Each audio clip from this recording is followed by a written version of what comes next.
Caras amigas e amigos, boa noite. Retomamos hoje os webinários do Instituto Braudel para conhecer melhor o impacto da variante Omicron do coronavírus. Estamos transmitindo ao vivo em nosso canal no YouTube e nas redes sociais. Convido vocês a se inscreverem e acompanharem nossa programação. O nosso instituto foi criado em 1987 por um grupo de amigos liderados pelo jornalista Norman Gall, nosso diretor de pesquisa, com a missão de formar lideranças e propor respostas aos principais problemas institucionais do Brasil e sua inserção na economia mundial. Ao longo de nossos 34 anos, organizamos 262 seminários. Para nos ajudar a refletir sobre o que muda com a variante Omicron, agradecemos a presença de Januário Montoni, que foi secretário municipal de saúde e secretário de gestão de São Paulo entre 2005 e 2012. Com mais de 30 anos de participação na administração pública, Januário Montoni participou da regulação do setor de saúde suplementar e da criação da ANS, a Agência Nacional de Saúde Suplementar, da qual foi o primeiro diretor-presidente. Participou também da criação da Anvisa, tendo sido diretor dessa agência, e presidiu a FUNASA, Fundação Nacional de Saúde. Foi consultor da Unesco e do Banco Mundial, secretário de Administração de Campinas. Hoje atua como consultor de projetos na área de saúde na Monitor Saúde e na FIP, Fundação Instituto de Pesquisas Econômicas, além de palestrante e professor. A mediação de nossa conversa será feita pelo professor Luiz Alberto Machado, economista e escritor. O professor Machado é membro e conselheiro do nosso Instituto Fernando Braudel de Economia Mundial, também é assessor da Fundação Espaço Democrático. Caro Januário, caro professor Machado, muito obrigado pela disponibilidade. Um bom seminário para todos nós. Muito obrigado, Roberto.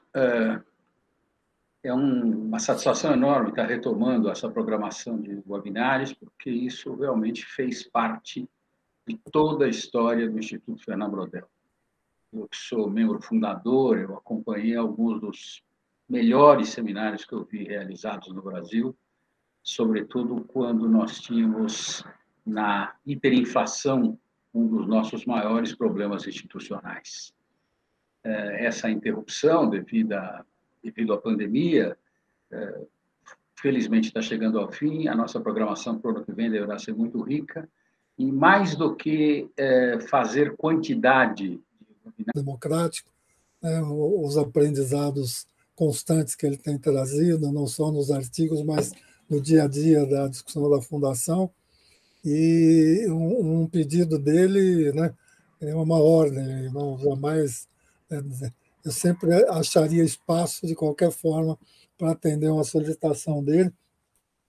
E num espaço tão importante quanto esse, vocês vão construindo ao longo dos anos, né, um think tank de reflexão a mais aberta e a mais ampla possível. E eu acho que, nesse momento, esse acompanhamento do que é a pandemia do coronavírus e o que ela pode, apesar dos milhões de mortes que nós temos no mundo, algum legado que se possa tirar dela para o futuro, porque, infelizmente, ela não é a última, né? Ela não foi a primeira e ela não será a última. Eu queria fazer, como o Machado colocou, primeiro fazer um contexto, né? Porque essa pandemia, com toda a gravidade dela, infelizmente, ela não será a última delas. Ela nos trouxe mais de 5 milhões de mortos. Eu não sei se já estamos no ar com o slide. Nós temos no mundo hoje mais de 5 milhões de óbitos nesse momento, né? Mais de 250 milhões de casos confirmados da Covid, mais de 5 milhões de óbitos, uma taxa um coeficiente de mortalidade de 635 óbitos por cada milhão de habitantes do mundo. Isso desde o início da pandemia, no começo do ano passado. E esse número absurdo, né, também nos mostra um pouco o que foi a realidade da pandemia no Brasil até esse momento. Se vocês olharem o coeficiente de mortalidade no Brasil, várias vezes maior, infelizmente, do que o coeficiente mundial. Nós temos, nesse momento, isso daqui é dado do boletim do Ministério da Saúde, agora o último boletim deles, nós temos 2.877 mortos por milhão de habitantes. Uma comparação que eu tenho feito, que começou a ser feita pelo Pedro Elal, ex-reitor da Universidade de Pelotas, Universidade Federal do Rio Grande do Sul, é que se o Brasil tivesse conseguido enfrentar a pandemia na média do mundo, né, não precisaria ser um exemplo de um país específico ou não, porque quando a pandemia começou, até hoje nós temos desconhecimento em relação ao Covid. Então, imaginar o que foi fevereiro, março, abril do ano passado, a Covid era absolutamente desconhecida, era um vírus de transmissão muito rápida, ele em pouco mais de um mês, 2 meses, ele já entrou em condição de ser declarado como pandemia mundial, como pandemia, e absolutamente desconhecido, não se sabia como tratar, como efetuar barreiras eficazes. Os medicamentos que começaram a ser testados não mostraram eficácia ao longo do tempo, até hoje nós não temos ainda medicamentos eficazes, então todos cometeram erros ao longo da pandemia. Eu não estou aqui querendo fazer um histórico dos erros, mas nós temos uma situação concreta que nos permite um parâmetro de comparação do nosso enfrentamento em relação ao enfrentamento mundial. Se nós tivéssemos conseguido ficar no parâmetro, nessa média mundial de enfrentamento da Covid, nós teríamos tido, digamos assim, pelo menos 4 entre cada 5 óbitos teriam sido evitados. Né? Então, isso nos dá uma dimensão do que significa você não responder adequadamente à Covid. Né? E nós não respondemos adequadamente por vários motivos. Eu não quero entrar nos motivos, eu quero olhar um pouco o que pode estar acontecendo. No momento, hoje, tanto no Brasil quanto no mundo, nós vínhamos numa fase de estabilização da Covid, né? Tanto no número de casos, mas principalmente o número de hospitalizações e óbitos. Esses 2 gráficos que vocês olham, vocês podem olhar, são gráficos de novos casos e gráficos de mortes, comparando o Brasil e o mundo. Vocês vejam que ao longo de 2021, o número de casos, o número de óbitos no Brasil, ele dispara, né, em relação, ele é muito superior à média mundial, né, que é essa outra curva. Mas agora, a partir do segundo semestre de 2021, nós nos aproximamos da média mundial, porque o mundo todo vinha num momento, né, onde a pandemia parecia mais sob controle. Aliás, parece mais sob controle. Principalmente porque, primeiro, o mundo desenvolveu mecanismos de enfrentamento eficazes. E esses mecanismos vieram dos enfrentamentos de todas as pandemias e de todas as epidemias, né, que têm sido enfrentadas pelo setor de saúde no mundo ao longo dos anos, que são as ações não farmacológicas. Essas foram as primeiras e as eficazes, porque eram só elas que estavam disponíveis. Então, o que se fez no mundo todo? O distanciamento social, os mais variados modelos, né? O lockdown chegou a ser aplicado em vários lugares do mundo, com várias metodologias. No Brasil, particularmente, nós não chegamos a fazer o que poderia ser chamado um lockdown efetivo. Nós fizemos fechamentos esporádicos e mal coordenados, e por isso com menos efetividade. Mas o distanciamento social, o uso de máscara, né, a higiene das mãos, as chamadas ações não farmacológicas, elas ao longo do tempo elas foram conseguindo manter a epidemia sob um mínimo de controle para dar espaço para que a rede hospitalar se recuperasse da explosão de casos que nós tivemos no primeiro momento e que não se tinha nenhuma metodologia para tratamento. As pessoas chegavam nos hospitais com os casos muito graves e ainda não se tinha um formato, uma metodologia, um sistema de tratamento nos hospitais. Primeiro porque não havia uma medicação, e não há, né, uma medicação claramente viável, e as próprias técnicas de tratamento, num primeiro momento, se você intubava ou não intubava, o uso do ventilador, isso foi um aprendizado que custou milhões de vidas no mundo todo. Aí eu não estou falando do Brasil, isso foi uma questão mundial, até que os hospitais tivessem conseguido desenvolver técnicas, né, de atendimento clínico, de atendimento na UTI, de atendimento ambulatorial. Essas técnicas foram mais difíceis de ser aprendidas, porque elas também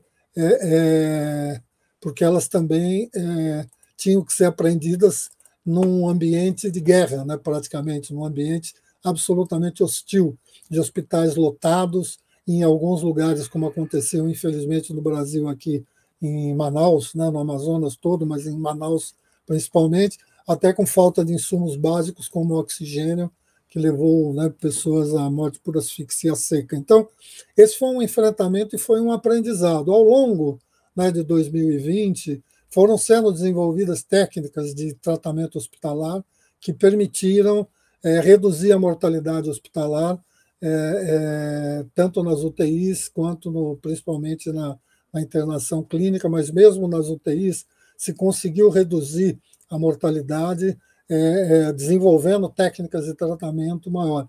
Uma das vantagens que nós tivemos nesse momento para o enfrentamento da pandemia foi a absoluta abertura dos canais científicos do mundo todo. A troca de informações se deu num nível absolutamente desconhecido anteriormente, né? Todas as instituições de pesquisa, todas as academias, todos os prestadores de serviço top de linha, os grandes hospitais, as grandes universidades, todos se embrenharam nessa discussão e todos dividiram seus saberes, né? A rede, né, a grande web, funcionou realmente como uma grande academia mundial que trouxe conhecimentos e trocou conhecimentos para que se acelerasse a forma de tratamento, as formas de enfrentamento, as melhores maneiras de acolher, de tratar, de separar. O mundo conseguiu rapidamente identificar as formas mais gritantes de contágio. No início, por exemplo, se tinha a ideia do contato por superfície, né, que acelerava essa questão do uso do álcool gel e de outros. Hoje se sabe que é quase desprezível a transmissão por toque em superfície, mas naquele momento isso estava sendo discutido, né, mundialmente. E nós tivemos o quê? O grande avanço que eu mesmo, quando olhava esses dados, e nós discutimos nos seminários em 2020, qual era a grande preocupação? Nós não tínhamos vacina e não tínhamos medicamento. Tínhamos só e única e exclusivamente as ações não farmacológicas para tentar dar conta. E não se acreditava que haveria uma vacina antes de 2 ou 3 anos, e a ciência nos surpreendeu positivamente. E ainda em 2020 nós tivemos diversas vacinas, não apenas uma, mas diversas vacinas, algumas com metodologias muito conhecidas, como a Coronavac nossa aqui do Butantan, que é uma tecnologia bastante conhecida e desenvolvida pelo próprio Butantan na vacina da gripe, por exemplo, da influenza, e vacinas absolutamente inovadoras, né, de RNA mensageiro, como as desenvolvidas pela Pfizer, pela AstraZeneca, com parceria aqui no Brasil, com parceria da Fiocruz. Então, rapidamente, nós tivemos o desenvolvimento de vacinas e a vacinação fez a diferença. No mundo todo, a vacinação fez a diferença. Nós começamos atrasados com a vacinação, mas mesmo no Brasil, com atraso, ela fez diferença. Agora, onde ela faz diferença? Isso é importante a gente olhar para também pensar agora no que acontece agora com a chegada dessa nova variante da Ômicron. As vacinas são uma proteção individual para agravamento de casos, né? Ela não é uma proteção coletiva, a não ser quando você atinge um determinado nível de vacinação coletiva. Até ela não elimina a transmissão enquanto você não tiver uma porcentagem muito alta da população alvo vacinada. E neste caso da Covid, a população alvo é toda a população, somos todos nós. Ela afeta mais, já ficou evidente desde o início que ela afeta mais as pessoas mais idosas, as pessoas com comorbidade, mas em outras fases ela atingiu mais os jovens, porque estavam mais expostos e menos vacinados. Então, a população-alvo, no caso da Covid, somos todos nós, é a população como um todo. Então, a vacina ela é fundamental, e nesse aspecto o Brasil tem uma grande vantagem, que o movimento anti-vacina aqui é fraco, ele é barulhento, mas ele é fraco. Todas as pesquisas mostram a aderência da população à vacinação, porque aqui a gente vacina há mais de 70 anos, né, em programas nacionais de vacinação. Então, a população tem um envolvimento com a vacina, isso tem nos facilitado. Mas a vacina é uma proteção individual, ela é coletiva no sentido de você criar um conjunto de proteção. Mas a maior proteção que ela dá nesse momento é contra o agravamento de casos, né, e a redução dos óbitos. Mas enquanto você não tiver a população mundial vacinada até um determinado limite, além de um determinado patamar, nós não vamos ter uma proteção efetiva. É uma falsa proteção. E a Ômicron está nos mostrando isso. A nossa professora Margarete Dalcombo, que eu gosto muito, e é muito sensata, além de tudo, além de muito competente, ela fez agora mesmo umas entrevistas dizendo assim, nós não devemos entrar em pânico com a Ômicron. Não, porque era esperado. Você não tem como não ter variantes de um vírus quando ele continua transmitindo no mundo inteiro. Ele quer se movimentar, ele quer se multiplicar, ele quer continuar nos contaminando. Né? É a natureza dele fazer isso. Então, enquanto houver transmissão, nós teremos novas variantes, e cada variante nova é um risco novo, porque você vai arriscar. Primeiro, você arrisca o desconhecimento, que é o que está acontecendo conosco hoje. Nós ainda não sabemos o que é a Ômicron, né? Nós ainda não sabemos o efeito dela. O que nós sabemos até agora é que ela chegou, é que ela tem muito mais mutações do que a Delta, que foi a última, e que ela tem um grau de transmissibilidade muito alto. Ela, em 3 semanas que foi conhecida, ela já está no mundo todo, ela está disseminando em todos os continentes e ela está crescendo muito rapidamente. Os efeitos gerais dela nós não sabemos, mas por que ela chegou, a gente sabe. Se nós olharmos a vacinação no mundo, nós vamos ver que a vacinação mundial ela mal atingiu 40%. Eu preciso aumentar aqui um pouquinho, porque as minhas anotações aqui, senão eu não consigo. A vacinação no mundo está em 44%, com dose completa. Né? No Brasil, nós já conseguimos chegar a 63%. É uma vacinação importante, principalmente porque nós começamos atrasados.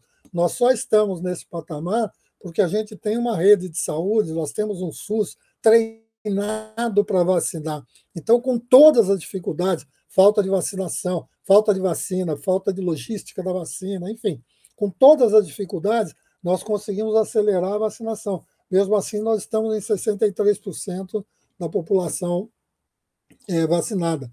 E a África está em 7%, 7,3%. Mesmo países ricos da África, comparativamente, né, ao sistema econômico da África, como a África do Sul, está em 24%. Aliás, é muito ruim o que nós fizemos com a África do Sul, né, porque eles tiveram a capacidade de identificar rapidamente a Ômicron e distribuir essa informação para o mundo todo. Agora se sabe que ela já estava na Holanda 2 semanas antes, mas até hoje continuam dizendo que é a variante africana, quando não é o caso. Mas, enfim, nós temos um painel de vacinação mundial que é muito preocupante. E não adianta, mesmo que a gente chegue em 100% de vacinação no Brasil, nós estaremos sujeitos a mundialmente continuar tendo problema. Olhando para o Brasil, nós estamos com aqueles 63% de vacinação no país, mas nós temos estados como Roraima que estão em 30%. Não, mas Roraima é um estado de baixa população, é verdade, mas o Pará, que tem uma população já mais maior, está com 40%. Nós temos estados importantes, como Bahia, que está em 54%. Né? A nossa dose de reforço ainda está muito atrasada. Nós temos 30 milhões de pessoas com mais de 60 anos e a gente conseguiu aplicar pouco mais de 14 milhões de doses de reforço. E nós ainda temos 19 milhões de pessoas que não tomaram a segunda dose. Tomaram a primeira dose e não tomaram a segunda. Então, a situação ainda é muito frágil. Quando a gente olha os dados de evolução, né, do ano passado para este ano, a gente percebe que aqui é uma evolução na União Europeia, tem um gráfico da União Europeia que deve estar aparecendo para vocês, se já não está aparecendo, que mostra que nós vínhamos numa situação de melhora até julho e começamos a ter uma piora na Europa muito antes da Ômicron aparecer. Por quê? E aí não tem nada a ver com ela. Tem a ver com o quê? Com a própria conjuntura da pandemia. Primeiro, as vacinas, depois de 6 meses, já se sabe que elas têm uma perda de efetividade, todas elas têm, por isso que está se recomendando a dose de reforço. Já se fala da 4ª dose, mas a 3ª já é considerada, né, necessária, obrigatória, por isso que todos estamos atrás de vacinas para essa 3ª dose. Então, você teve o quê? As vacinas reduzindo a sua capacidade e uma maior flexibilização, né, das ações não farmacológicas, inclusive dispensar o uso de máscara, por exemplo, que já todo mundo já recuou, né? Toda a Europa volta agora aos padrões anteriores, o relaxamento anterior deles, além do que lá eles têm um problema de forte movimento anti-vacina em vários países, né? Você tem países da Europa que têm a vacina disponível e não conseguem ampliar a vacinação porque uma parte importante da população é contra. Aqui nós temos pessoas contra, mas não é um percentual ainda, felizmente, relevante para nos impedir a vacinação. Então, o alerta de que a pandemia não acabou já vinha sendo dado. Ele já estava sendo dado pela Europa.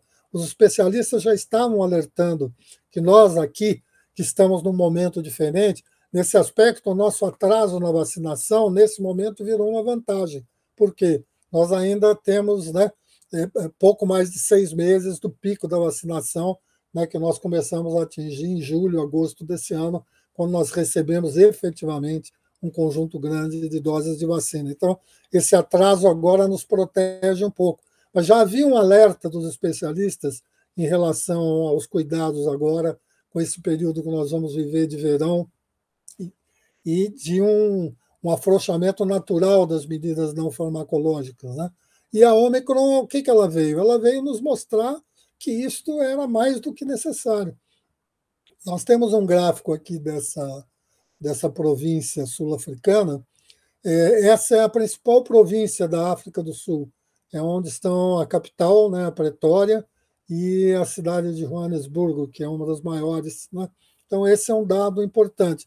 E esse comparativo é um comparativo que eu gostei muito, porque o que ele faz? Ele olha aqui, acho que não sei se está aparecendo inteiramente, mas o que ele faz?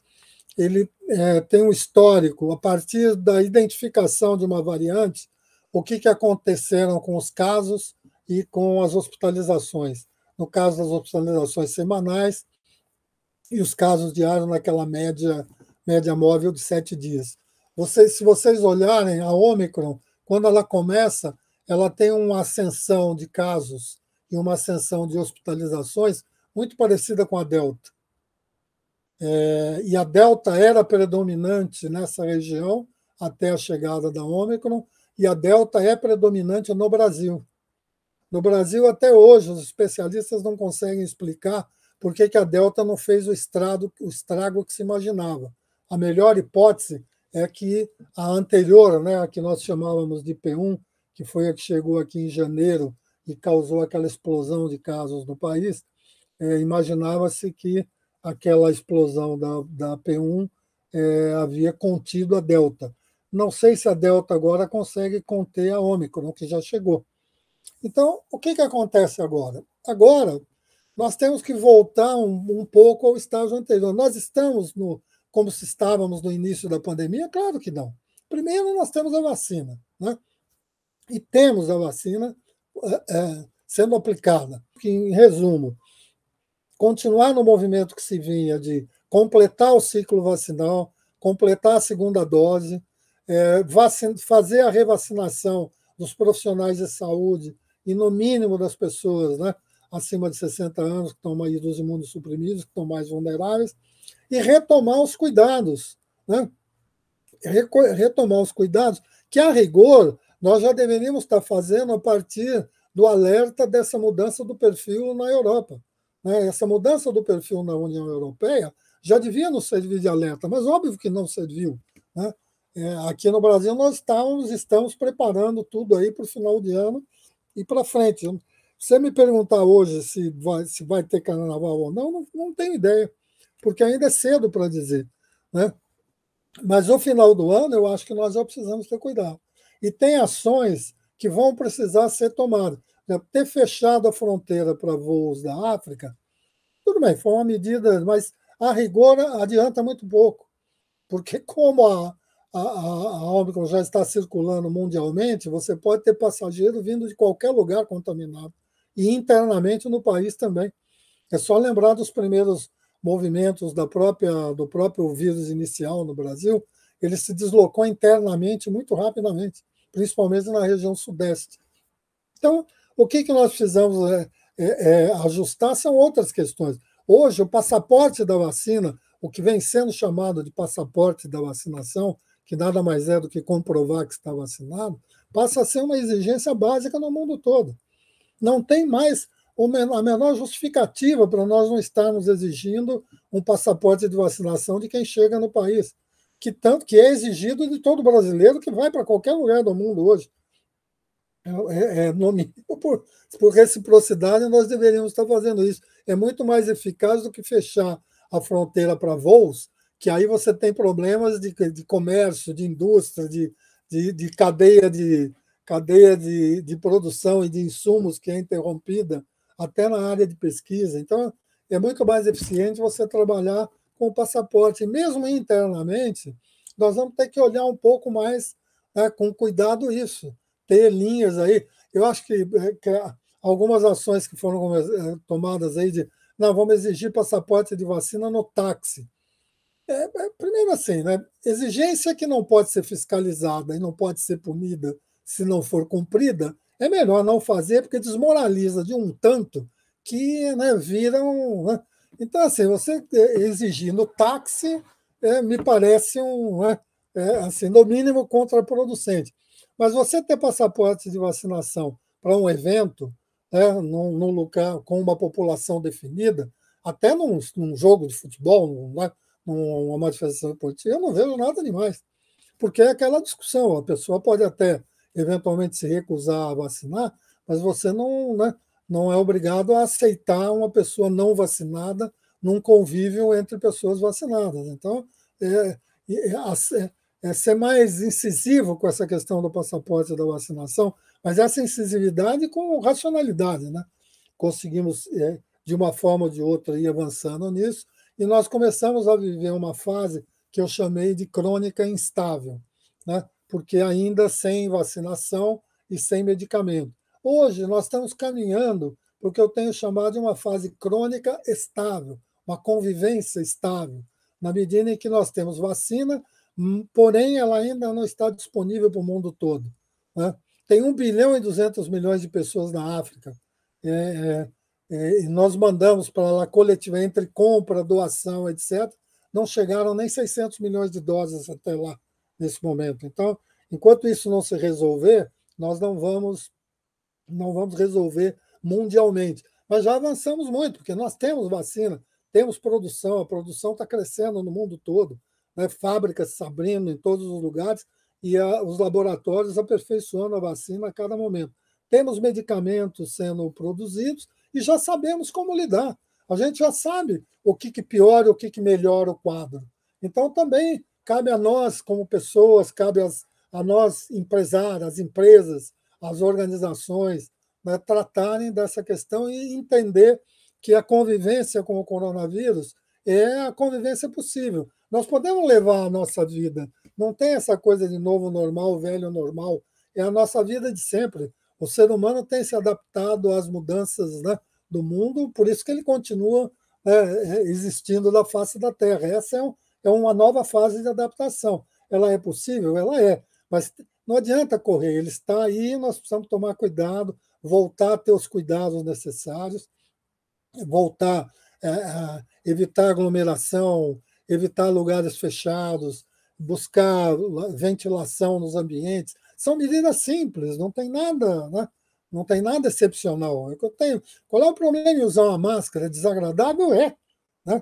Para a pessoa, eu tenho, né, problemas respiratórios, o uso da máscara às vezes me incomoda até psicologicamente, mas ela está me protegendo e está protegendo as outras pessoas. Então, eu não tenho, né, por que não usamos. São medidas simples que nós podemos trabalhar agora. E, ao mesmo tempo, exigir que as autoridades tomem políticas públicas, executem políticas públicas. Por exemplo, precisamos comprar mais vacina muito rapidamente, né? Porque quando a gente fala que já comprou mais 100 milhões de doses, são 100 milhões de doses para entregar 8 milhões de doses por mês. Então, nós vamos conseguir terminar a segunda fase de vacinação no segundo semestre do ano que vem. Pode ser tarde, né? Nós precisaríamos ter mais doses de vacina disponíveis. Nós precisamos ter políticas públicas de prevenção mais claramente definidas, como o passaporte de vacina. Então, é nosso papel também mobilizar a opinião pública, discutir, refletir sobre isso, né? Mas usando esse ferramental que já está disponível para a gente continuar tocando, né, as nossas atividades, desenvolvendo as nossas atividades e usando o que esse próprio webinário aqui, né, e outros são produtos da explosão tecnológica que veio e que vão ser, apesar dos milhões de mortos, espero que pelo menos a gente tenha assim eu nem acho a palavra, mas que a gente possa usar esse legado, né, que eu não posso chamar de positivo, porque não tem nada positivo em 5 milhões e tantos de mortes, mas que a gente pelo menos use, né, o que surgiu de tecnologia, de capacidade de aproximação, né, pelo menos como para honrar esse volume de mortos que a gente tem tido no mundo até hoje e possa continuar convivendo e vivendo. Muito obrigado, Januário. Eu fiz aqui umas anotações, eu vou fazer uma síntese muito rápida do que você falou. Em primeiro lugar, eu acho que o episódio da pandemia serviu como uma lição da importância da humildade para a humanidade como um todo. Eu lembro que há um ano e quase 2 anos atrás, quando estava surgindo, muita gente tida como importante, como inteligente, como capaz, andou falando um monte de bobagem. Claro que o objetivo do nosso webinar não é nominar essas pessoas, mas eu lembro que não tem o menor cabimento deixar de fazer o carnaval, porque isso vai ter um impacto na cabeça das pessoas, como é que se diz? No caixa das prefeituras, quando, na verdade, teria sido uma medida importante no ano passado, e acho até que continua sendo importante. Embora você tenha falado que isso pode ser decidido um pouco mais à frente, eu acho que antes da Ômicron eu já tinha essa preocupação. Com a Ômicron eu não tenho a menor dúvida de que quem esperou até agora devia esperar mais um pouco.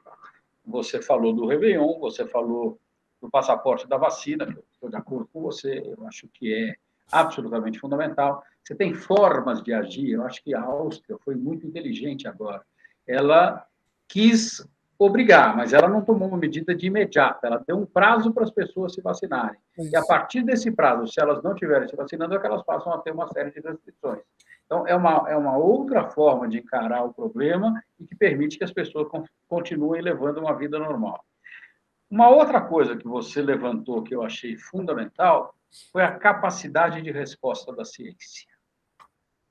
Não só com as inúmeras vacinas que surgiram num prazo recorde, num prazo inferior ao que se imaginava, mas as notícias que nós temos de que já existem remédios, provavelmente para serem utilizados a partir do ano que vem, já com grau de eficácia devidamente comprovado. É uma outra notícia extremamente importante. E o que eu queria que você falasse alguma coisinha em cima disso. Essa experiência do Brasil e essa capacidade do Brasil de vacinar foram fundamentais. Sim. Porém, houve um atraso do Brasil. Se não houvesse esse atraso, Se o governo, e aí eu não posso deixar de citar o governo federal. Se o governo federal tivesse tomado as medidas antes, quando já poderia ter tomado, que percentual de mortes nós poderíamos ter evitado? Machado, veja, entre aquela média mundial, né, que eu estava comentando e o que aconteceu no Brasil, se a gente ficar na média mundial, nós teríamos tido 450 mil mortes a menos. Né? Qualquer coisa, né, abaixo disso já seria, porque nós estamos falando de pessoas, nós estamos falando de famílias. O nosso maior problema é de não ter. Nós temos um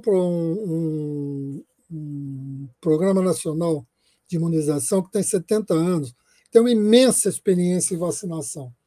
Mas qual é a experiência do PNI? É ter a vacina disponível e sair vacinando. Quando nós temos a vacinação da gripe, por exemplo, são produzidas perto de 80, 90 milhões de vacinas, entregues ao PNI, o PNI faz a logística e inicia a vacinação no mundo todo. Desta vez, nós tivemos as vacinas chegando quase que milimetricamente. A cada semana chegam 100 mil, 200 mil, 1 milhão, 2 milhões. Então, não foi só um problema.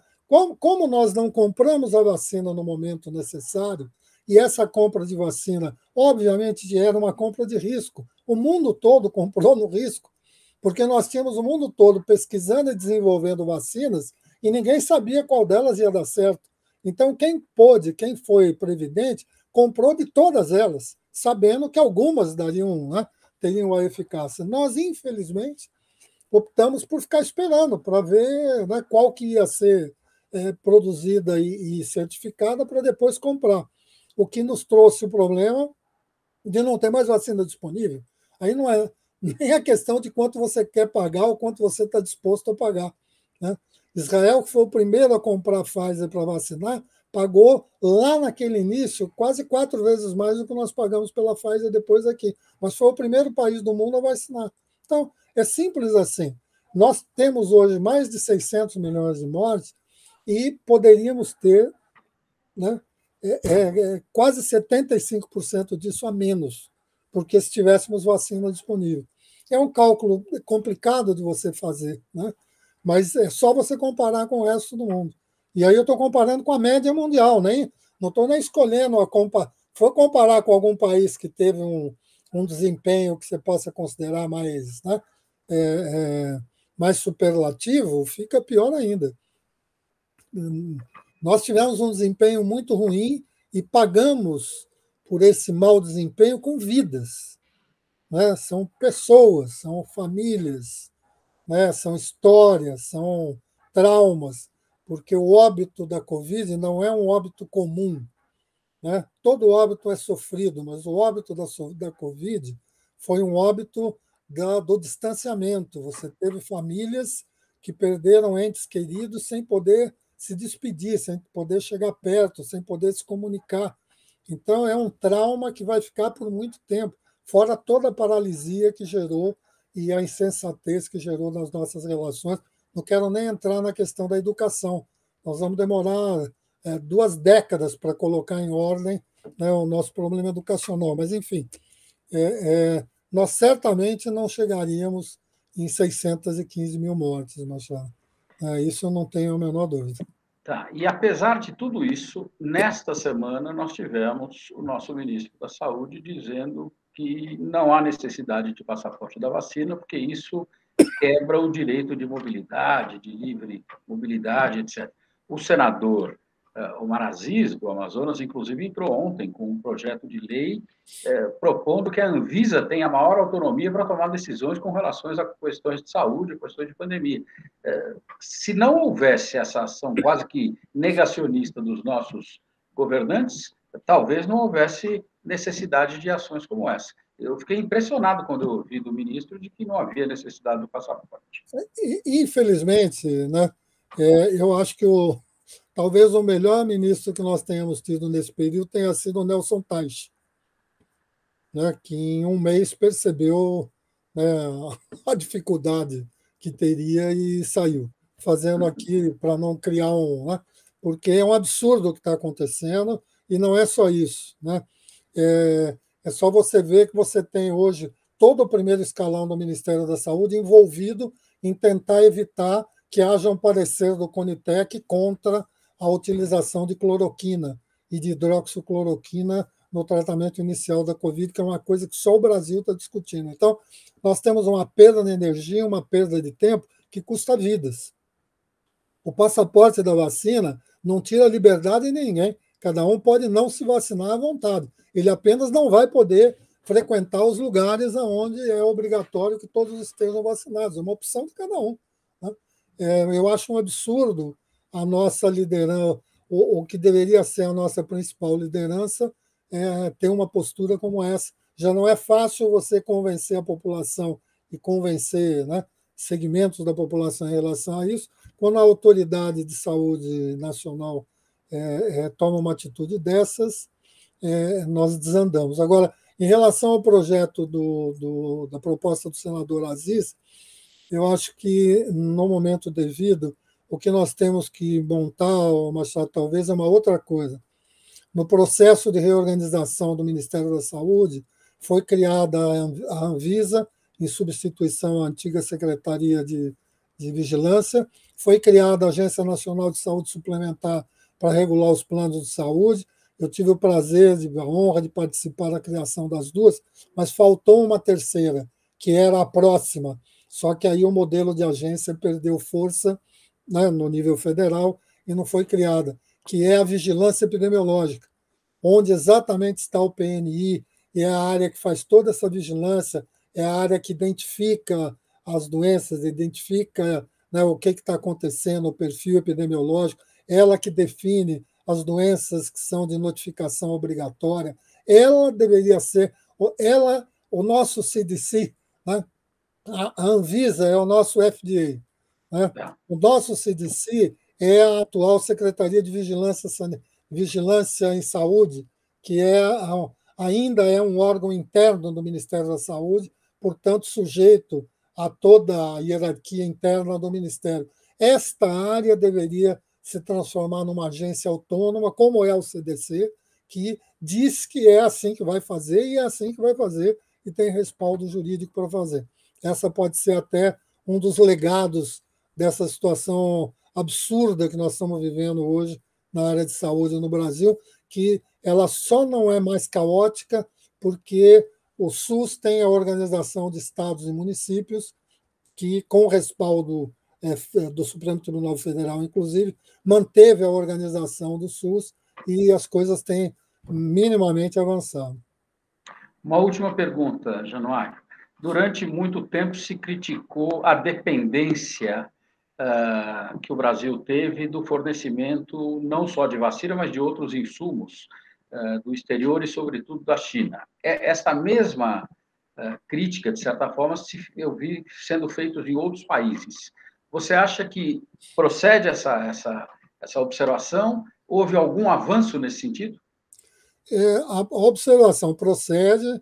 O mundo vai, eu não tenho dúvida que o mundo todo vai rever essa discussão agora, dessa divisão internacional do trabalho mundial. A China e a Índia acabaram ficando como as grandes produtoras de insumos farmacêuticos, entre outros. Né? E aí você criou, né, uma cadeia de alimentação mundial que criou problema, não foi só no Brasil, criou problema no mundo todo. Então, eu acho que agora isso se rediscute. Eu não acho que nenhum país vai conseguir produzir tudo, mas nós temos que ter capacidade estratégica de, primeiro, prever o problema, né, com a antecipação necessária, e, segundo, políticas que permitam você acionar o sistema produtivo e o sistema científico brasileiro para suprir. Para isso, precisa de investimento em ciência e tecnologia permanente, que é uma coisa que nós não temos, e ter uma política pública industrial na área da saúde que nos permita ter uma base para, em casos de emergência, poder trabalhar com isso. Eu acho que essa discussão é a que se coloca. Ela ia começar agora, em novembro, num grande encontro mundial que a Organização Mundial de Saúde estava fazendo, só que aí a chegada da Omicron e o aumento dos casos na União Europeia desorganizou um pouco o debate, mas ele vai voltar, porque a OMS lançou agora uma discussão de como que nós nos preparamos para a próxima pandemia. Como é que a gente se prepara para que numa próxima pandemia você não tenha uma região com 1 bilhão e 200 milhões de habitantes sem vacina e achando que essa população não vacinada não vai ter consequências na pandemia, né? Então, essa discussão certamente vai ser retomada agora, Machado. Agora, o Brasil mesmo está desenvolvendo uma fábrica que terá capacidade de produção muito significativa, não é verdade? Sim, nós temos 2 fábricas, na verdade, na área pública, né? Uma a do Butantan, né, que já está praticamente em capacidade de produção, e outra na Fiocruz, num acordo com a AstraZeneca Oxford, que já está produzindo, inclusive, o IFA nacional, né, o insumo farmacêutico ativo no Brasil. Ela já começou a produzir, o Butantan deve começar a produzir agora. Mas isso, veja, elas são fábricas que agora foram adaptadas para esta pandemia, né? Nós temos que olhar isso no geral e para os demais. Nós tivemos problema, por exemplo, com respiradores, né? Nós tivemos problema com máscara. Nós precisamos importar máscaras da China, né, no momento da pandemia. E aí as cadeias internacionais de insumos e de produção vão ter que ser revistas. Nós temos que ter estoques estratégicos, uma coisa que o Brasil até hoje nunca se preocupou. Eu só espero, já que você falou do SUS, que realmente deu uma resposta muito positiva, que é algo que os brasileiros podem se orgulhar, assim como a Embrapa, fazendo uma analogia com a área da agricultura. Eu só espero que a gente consiga desenvolver na área da saúde também uma estrutura tão positiva como a Embrapa, que transformou o Brasil hoje não digo celeiro do mundo, mas num dos países mais respeitados e líder na produção de diversos produtos do agronegócio. Para encerrar nisso, Machado, nessa linha que você está colocando, hoje se fala muito em quebrar a polarização no Brasil, né? E o que nós precisamos fazer é quebrar a polarização do setor de saúde. Nós temos que caminhar para a integração colaborativa do setor público e do setor privado, porque o SUS é portentoso, mas o SUS tem, na média, uma entrega de média e para baixa qualidade por falta de milhares de coisas, entre elas gestão e recursos financeiros. E a nossa saúde no setor privado é uma saúde de ponta, hoje reconhecida no mundo todo, mas tem um modelo também que é limitado a um conjunto de 25% da população. Então, nós temos que encontrar mecanismos, políticas públicas que peguem o melhor dessas 2 áreas, né, e potencializem para que elas caminhem o mais próximas possíveis para que a gente possa superar isso. A própria Covid nos mostrou isso. A mortalidade, a taxa de mortalidade nas UTIs dos hospitais privados foi muito menor, felizmente e infelizmente. Felizmente foi muito menor do que infelizmente foi na média das UTIs dos hospitais públicos. Então, nós temos que quebrar a polarização na área da saúde também. Obrigado. É um excelente tema para a gente, para um seminário do ano que vem. Agradecendo você mais uma vez, Januário, eu devolvo a palavra para o Roberto para fazer o encerramento. E eu gostaria de repetir as palavras de agradecimento, Januário, a seu tempo, a sua competência tratando desse tema, que eu espero volte a ser tratado agora em perspectivas mais positivas e mais proativas, seja no sentido da contribuição que o Brasil tem dado, né, com desenvolvimento e colaboração e pesquisa, ou em políticas públicas, ou instrumentos públicos como o SUS, né, e que são talvez legados que precisam ser ainda aprofundados e desenvolvidos para o mundo. Então, um imenso obrigado, Mário. Machado, um grande obrigado, você sempre parceiro, conselheiro e membro do Instituto, levando adiante nossa missão de olhar para a realidade brasileira do ponto de vista das instituições, ou seja, das estruturas permanentes para o desenvolvimento, com um olhar propositivo e para a formação de lideranças. Obrigado e até a próxima. Um prazer. Obrigado. Boa noite.